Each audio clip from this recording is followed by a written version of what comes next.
Hello dear students, welcome you all once again in the infinity classes Gorakhpur. आप सभी का infinity classes Gorakhpur में एक बार फिर से स्वागत है एंड साथ ही साथ टारगेट 90+ के इस सीरीज़ में आप सभी का एक बार फिर से वेलकम है। तो फ्रेंड्स, आज जो है हम लोग बात करेंगे application of total internal reflection में सेकेंड एप्लीकेशन की बात करेंगे। पहले वाले लेक्चर में बात करें अगर एप्लीकेशन ऑफ टीआईआर में, तो हमने मिराज यानी कि एक ऑप्टिकल इल्यूजन के बारे में जाना था और मैंने कहा भी था भी ये बहुत सारे टीआईआर के एप्लीकेशन हैं जिनको हम सेपरेट एक एक लेक्चर में करेंगे, क्योंकि एक ही कंबाइन करके पढ़ाना या आपको बताना हो सकता है आपको बोरिंग लगे। ठीक है, तो आज हम लोग क्या करेंगे, ब्रिलियंस ऑफ डायमंड, यानी कि जो आपका हीरा जो सबसे कॉस्टली माना जाता है डायमंड, उस वो जो है ब्रिलियंस यानी स्पार्कलिंग, या कह सकते हैं कि चमकता कैसे है। एक तरह से कहा जाता है ना कि डायमंड बहुत तेज़ी से चमकता है, बहुत तेज़ चमकता है, तो उसके पीछे क्या फेनोमेना है, कौन से ऐसे प्रोसेस या कह सकते हैं कौन से ऐसे फेनोमेना, लाइट का वो कौन सा ऐसा फेनोमेना है जिसमें जो है डायमंड हमारा इतनी तेज़ी से चमकता है। यहाँ आपके सामने डायमंड का कुछ मैंने फिगर बनाने का प्रयास किया है, हूबहू, हो सकता है कुछ मिस्टेक भी हो। ठीक, चलिए देखिए बात करते हैं ब्रिलियंस ऑफ डायमंड। इससे पहले मिराज की बात हुई थी, आज जो है ब्रिलियंस ऑफ डायमंड में अगर बात करें स्टेटमेंट की इसकी, तो लिखा है the brilliance of diamond depend upon the TIR, यानी कि हीरे का चमकना किस पे डिपेंड है, टोटल इंटरनल रिफ्लेक्शन के ऊपर डिपेंड होता है। डिपेंड अपॉन टीआईआर, आपको यहाँ दिख रहा होगा टीआईआर। टीआईआर का मतलब होता है total internal reflection, right.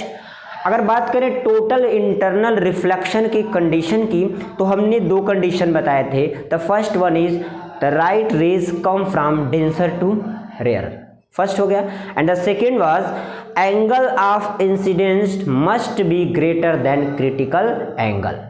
We have two condition for TIR means total internal reflection.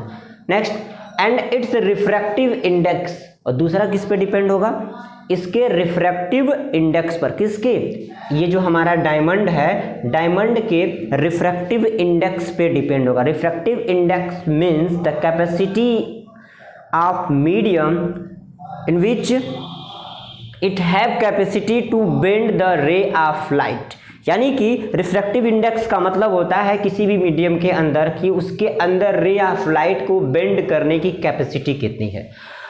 फिर आगे बढ़ते हैं। So the critical angle is 24.41 degree, जिसकी वजह से इसका क्रिटिकल एंगल क्या होता है, 24.41 डिग्री होता है। ठीक है ना।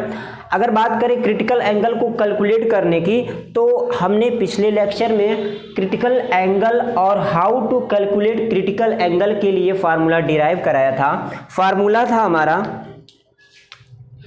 IC is equals to sine inverse 1/a mu g. ये आपका क्रिटिकल एंगल कैलकुलेट करने का फार्मूला है। तो यहाँ आपको जो डायरेक्ट यहाँ क्रिटिकल एंगल 24.41 लिखा है, आप इसकी मदद से जो है कैलकुलेट कर सकते हैं। करना क्या होगा, रिफ्रैक्टिव इंडेक्स की वैल्यू, यानी कि ये टोटल रिफ्रैक्टिव इंडेक्स यहाँ पे दिया हुआ है, इस वैल्यू को आप यहाँ पुट करेंगे तो आपका क्रिटिकल एंगल 24.41 डिग्री आ जाएगा।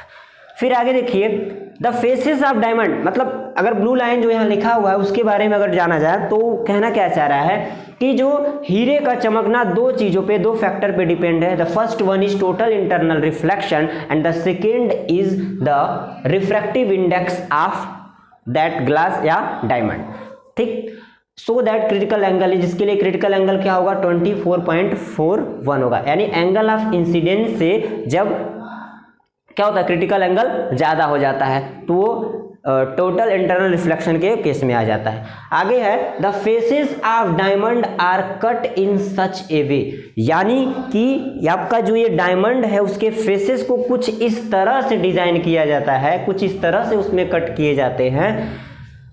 The angle of incidence is greater than critical angle, और उसमें कुछ इस तरह से कट किया जाता है कि जो आपका एंगल ऑफ इंसिडेंस होता है, एंगल ऑफ इंसिडेंस जो होता है वह क्रिटिकल एंगल से क्या हो, ज़्यादा हो। क्या हो, क्रिटिकल एंगल से ज़्यादा हो। क्यों मैं ऐसा कह रहा हूँ, क्योंकि अभी आप जस्ट यहाँ पे देखे हैं कि डायमंड के ब्रिलियंस के लिए आपको दो चीज़ें इंपॉर्टेंट है, एक आपका हो गया TIR और दूसरा आपका हो गया रिफ्रैक्टिव इंडेक्स। TIR में मैंने दो बातें बताई। पहला हमने कहा कि TIR में रे जो है वो कहाँ से कहाँ जानी चाहिए, रेयरर टू डेंसर जानी चाहिए, रेयरर टू डेंसर जानी चाहिए। और सेकेंड हमने कहा angle of incidence must be greater than critical angle होना चाहिए। तो ये आपका हो गया angle of incidence is greater than critical angle and light come back in the same medium. और क्या होता है, जैसे ही angle of incidence critical angle से ज़्यादा होता है, लाइट उसी मीडियम में फिर से वापस लौट आती है। मतलब अगर हम यहाँ पे समझाने का प्रयास करें तो ये इंटरफेस है, यहाँ अगर ये डेंसर मीडियम है, डेंसर से जब लाइट रेयर की तरफ जाती है, हम नॉर्मल ड्रा करते हैं तो ये नॉर्मल से दूर जाती है। फिर सेकेंड अगर ऐसे कोई किया जाए, रे ऑफ लाइट ऐसे गई, ठीक है, तो फिर यहाँ अगर हम नॉर्मल ड्रा करें तो जब वो लाइट ऐसे जो है इस तरह उसी मीडियम यानी कि डेंसर मीडियम में ही वापस चली जाती है। ये कब पॉसिबल होता है, जब angle of incidence critical angle से ज़्यादा होता है, तब ये पॉसिबल होता है। तो जब रे ऑफ लाइट जिस मीडियम में गई थी उसी मीडियम फिर से बाउंस बैक हो जा रही है, तो इसी को कहा जाता है टोटल इंटरनल रिफ्लेक्शन। क्या कहा जाता है, टोटल इंटरनल रिफ्लेक्शन। देखिए, coming back in the same medium and suffer multiple TIR। और ये इसी के अंदर कई बार, मतलब सो मैनी टाइम्स क्या होता है, यहाँ पे TIR होता है। और in this way diamond sparkle, और इस तरह से डायमंड क्या होता है, स्पार्कल करने लगता है। अगर मैं यहाँ पे आपको बताने की कोशिश करूँ, सपोज कीजिए ऐसे रे ऑफ लाइट आ रही है कुछ इस प्रकार से, ऐसे यहाँ पे रे ऑफ लाइट है, तो जैसे ही सरफेस पे इंसिडेंट होगी, इधर हो गई, यहाँ गई, यहाँ से फिर जो है इधर जा सकती है, फिर यहाँ से आप कह सकते हैं इधर भी जा सकती है, फिर इधर गई, ये इधर हो गया। तो क्या देख रहे हैं आप कि ये अंदर का जो मीडियम है वो डेंसर एक तरह से हो गया और बाहर का आपका रेयरर हो गया, ठीक है ना। अगर मैं यहाँ केवल डेंसर से ही रे ऑफ लाइट को ले जाता हूँ, इसी मीडियम मतलब डायमंड के अंदर से ही रे ऑफ लाइट को ले जाता, क्योंकि कंडीशन होता है डेंसर टू रेयरर का, डेंसर टू रेयरर का कंडीशन होता है, ठीक है।